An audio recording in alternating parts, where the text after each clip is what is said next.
But this guy, Bastiat, he just reels it all back to a very simple view, which is that the purpose of the law is to do collectively what each person would do for themselves, which is defend their own life, liberty, and property. And I don't remember if I came up with this analogy or if I heard it somewhere. But the way I like to look at it is, let's say 50 of us landed on an island, and now we have to determine, who owns what property, how we're going to make sure that that property is protected properly to the proper owner. So basically, we land on this island. We all claim a territory, so we each have our own property. Now, how do we make sure that as a unified group of people, that we're making sure that everything is protected, our individual rights, my right to property, my right to liberty, and then where the government, in my opinion, becomes bad is whenever the majority or a group of those people, or even just a small portion of those people, now decide we want what that other person has, and we're going to turn the government around to where it starts taking away from people. We use it. Right. Yeah. And he calls it legal plunder. Yep. Right. Yeah, it's a great term. Legal plunder.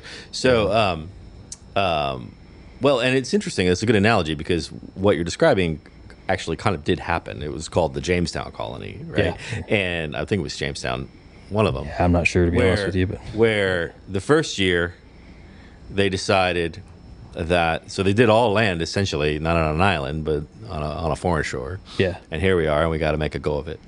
And the first year, they'd all decided that they were going to sort of take a collective approach, and we're all going to work and share everything amongst ourselves. Yeah. And they all almost starved to death. Yeah. And they were all I'm starting to remember that now. They were all complaining that this guy didn't do any work, and his kids are eating my food, and kind of like humans do, right? Yeah. And so the next year, they're like, everybody for themselves, which is the individual responsibility that he talks about, right? That and once they said, okay, each person take care of themselves, then they flourished. They did great. Yeah, the free market works. And the only thing they needed was now government to prevent, like, if any of them were bad people, to prevent them from stealing from other people or hurting or profiting by somebody else's loss. Yep. And that was all the government needed to do. And that's what Bastiat calls the law, which is the law is justice, which justice is really the negative. Justice is the lack of injustice, right? Yeah. All the law needs to do is what you and I would do for ourselves, which is defend our life, property. Yep. I just wanted you to know that I was paying attention when I read the book. Yeah. So that's radically simple thinking. Yeah, and our founders copied it in the Constitution.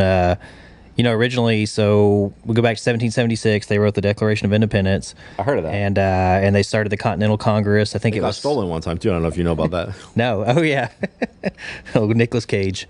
But so around 1775 was the first Continental Congress that they formed together. Right. Basically, it was not a recognized government because they're basically usurping however you say that, the king's.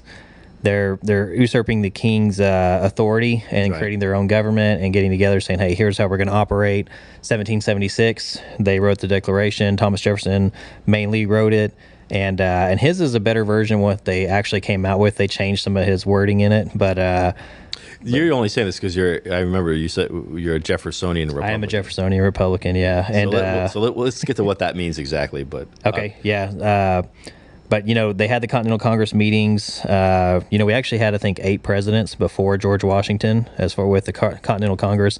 And then they eventually come together at the Philadelphia Convention. We now call it the Constitutional Convention. Mm-hmm. And they debated, I think it was for months or I can't remember how long it went, but basically like, hey, here is what we're going to decide is what government looks like and the proper roles it has. And they created a federal government, which means that government was limited to only what was in what I call the contract in the Constitution, and it states here's what the federal government can do. And then when they added the Bill of Rights to it, and thank God they did, because they almost didn't, when they added that to it, the 10th Amendment said anything not within this Constitution is left up to the states. Right. So now you have this. That one's not advertised very much. No, these they days. don't. Yeah, and yeah. But you had this, in my opinion, this almost perfect federalist government that was limited to certain things, and then it was left free will up to the states outside of that what they could do.